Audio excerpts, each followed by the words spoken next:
नमस्कार। आकाशवाणी कटक आंचलिक संवाद पढ़ुछंती महेश्वर साहू। मुख्य संवाद। घोषयात्रार शेष पर्यायर आषाढ़ शुक्ल पक्ष त्रयोदशी तिथि आउ किछि समय पर आरंभ होब श्रीजीव मानक नीलाद्रि विजय। चतुर्थ थर पर मनमोहन सामल राज्य बीजेपी सभापति भाव निर्द्वंद्व निर्वाचित। भारतीय धर्म संस्कृति और परंपरा सह जड़ित रसगोलार विशेष महत्व को प्रतिपादित करने आज पालन करा जाउछि रसगोला दिवस एवं लघुचापर प्रभाव में 19 जिले में घड़घड़ी सह वर्षा नहीं आंचलिक पाणीपाग केन्द्र सूचना। घोषयात्रार शेष पर्यायर आषाढ़ शुक्ल पक्ष त्रयोदशी तिथि श्रीजीव मानकर नीलाद्रि विजय नीति अनुष्ठित हेब। संध्या धूप शेष पर रथारूढ़ चतुर्धा मूर्ति को पहंडी कराई रत्न सिंहासन को विजय कराजिबो। एथिपाई श्रीमंदिर प्रशासन पक्षरु समस्त प्रस्तुति शेष होईछि। नीलाद्रि विजय पई चतुर्धा मूर्ति समस्त नीतिकांति अपराह्न 4टारू आरंभ हेब। शुणंतु ए संपर्क में एक रिपोर्ट। नवदिनात्मक यात्रार आज होउछि अंतिम पर्याय। श्रीक्षेत्र पुरी रे त्रयोदशी तिथि रे श्री सुदर्शन, श्री बलभद्र, देवी सुभद्रा और महाप्रभु जगन्नाथ आज नीलकंदर को विजय करिवे। पहंडी पूर्वरु रथ उपरे संध्या आळती और संध्या धूप परे चारमाळ बंधा नीति अनुष्ठित हेब। विजय काहाली बाजिबा परे बंदापना और डोरी लागि नीति कराजिबो। पुष्पाळक महाजन माने सर्वप्रथमे मदनमोहन और रामकृष्ण विग्रह को हस्तरे धरी दक्षिणी घर को विजय कराइबे। गोटी पहंडी रे चतुर्धा मूर्ति को गंभीरा को विजय कराजिबो। पालिया सेवक मानक द्वारा रत्न सिंहासन सज्जित कराजिबा परे सेवक सिंहासन मार्जना सह पुष्पांजलि अर्पण कराजिबो। नीलाद्रि विजय रीतिनीति रे महास्नान, रोष होम, मैलम, चंदन लगी, सूर्य पूजा, द्वारपाल पूजा, बड़ सिंहार बेश और रात्र पहुड़ नीति आदि संपन्न हेब। नीलाद्रि विजय पई चतुर्धा मूर्ति पहंडी अपराह्न 4टारू आरंभ होई राति 10टारे शेष कराजिबो। जगन्नाथ महाप्रभु पहंडी विजय करी चार उपरकू आसिबा परे लक्ष्मी ठाकुराणी को भेट मंडप को विजय कराजिबो। उभय जगन्नाथ और लक्ष्मी ठाकुराणी भेट अनुष्ठित हेबा परे भीतरच्छ बंदापना नीति समापन हेबो। परंपरा अनुसारे घसा बिड़िया मणोही सरिबा परे महाप्रभु रत्न सिंहासन को विजय करिवे। लक्ष्मी को छाड़ी भाई भौणी सह महाप्रभु रथयात्रा रे माउसीमा घर को जाइथिबारु श्रीमंदिर रे प्रवेश पूर्व महाप्रभु मां लक्ष्मी को रसगोला खुआई मानभंजन करिवार परंपरा रहिछि। आसंता कालीठारु श्रीमंदिर रे पुणी थरे भक्त मानकु नीलाचल अबड़ा मिलिबो। आकाशवाणी संवाद विभाग पई स्मृति रेखा तारिणिया। भारतीय जनता पार्टीर प्रत्येक कार्यकर्ता सहयोग जोगु राज्य में दल एकाकी सरकार गठन करिपारिछि बोली दलर नवनिर्वाचित राज्य सभापति मनमोहन सामल कहिसंती। भुवनेश्वर ठारे राज्य बीजेपी कार्यालय में आयोजित दलीय कर्मी समावेश में उद्बोधन दे श्री सामल कहिसंती सरकार जो पदक्षेप नेउछंती दल ताकू संपूर्ण रूपे समर्थन करिबो। राज्य सरकारंकर 1 वर्ष शासनकाल मध्य राज्य को 17 लाख कोटी टंकार पुंजीनिवेश प्रस्ताव मिली। राज्यर विकास पई समस्ते एकजुट होई काम करबाकू श्री सामल परामर्श दे कहिसंती। आपण परिश्रम न करिथिले आज मोहन भाई को सरकार है न जानता।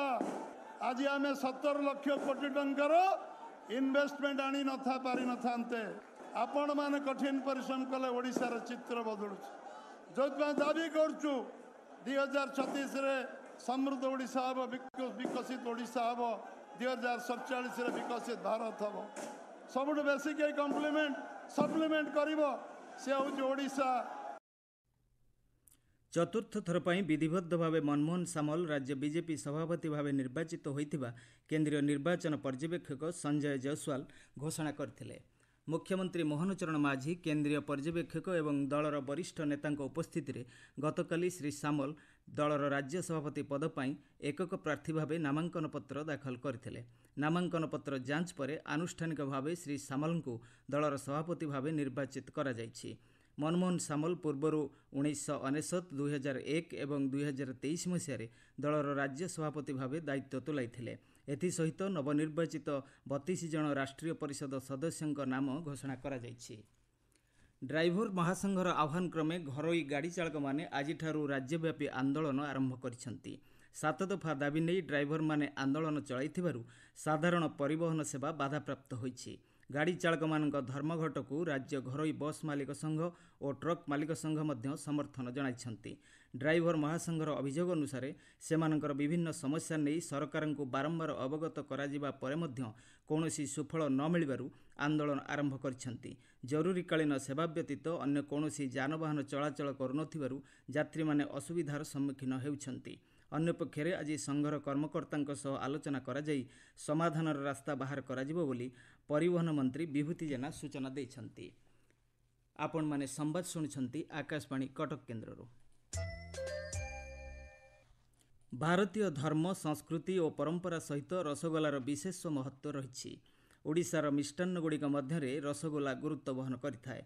रसगोलार परंपरा बहु प्राचीन कालरू श्रीजगन्नाथଙ୍କ संस्कृति एवं रथयात्रा सह जड़ित होइथिबारु प्रतिवर्ष आजिर दिन में रसगोला दिवस पालन करा जाउछि। रथयात्रार शेष पर्यायर नीलाद्रि विजे समय बड़ देउଳରେ महाप्रभु श्रीजगन्नाथ महालक्ष्मींकर मानभंजन पई रसगोला खुआइबार 600 वर्ष पुराणा परंपरा रही। आज गोटे दिन श्रीमंदिर में महाप्रभु को रसगोला लगी करा जाइथाए। 2015 मसीहा जुलाई मास 30 तारिख रसगोला दिवस प्रथमे आरंभ होइथिला एवं 2019 मसीहा जुलाई मास 29 तारिख रे ओडिशार रसगोला को जीआई मान्यता मिलिथिला। रायगड़ार अधिष्ठात्री देवी माँ मझीघरियाଙ୍କ हुंडीरू प्राय 1,04,37,000 टंका संग्रह करा जिला प्रशासन पक्षर कहुଯାଇଛି। यह सहित 38 ग्राम सोना प्राय 1.5 किलो ऊर्ध्व रूपा दानपात्र मिलिथिबा जଣାपड़िछि। देश में प्रथम थर पर डिजिटल जनगणना व्यवस्थार प्रचलन कराजिबो बोली रेजिस्ट्रार जेनेराल एवं जनगणना कमिशनर पक्षर सामाजिक गणमाध्यम सूचना दि जाइछि।